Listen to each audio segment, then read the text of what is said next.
Viewers আসসালামু আলাইকুম। এই যে বলার যে ঘটনা যে ঘরের মধ্যে কবর দিছে, সেই জিনিসটা আমরা দেখতে আসছি। একটু দেখেন বিষয়টা আপনারা।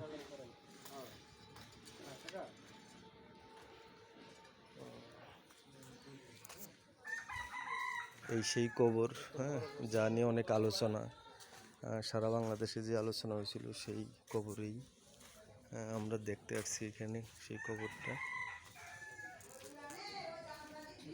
বলার জয়নগর সেই কবরের জায়গা না পেয়ে যে ঘরের মধ্যেই দাফন করা হয় সেই কবর এখানে। সেই কবর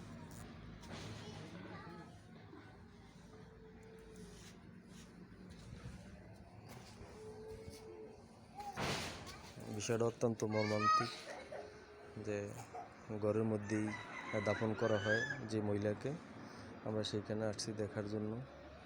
সামনে একটা বিল্ডিং, একদম দরজার পাশে ওনাদের ঘরের মধ্যেই তারা দাফন করেন তার মাকে।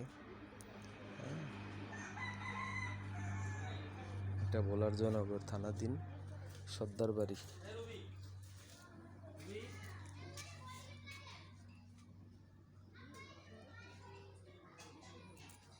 ধন্যবাদ ভিউয়ার্স, আসসালামু আলাইকুম।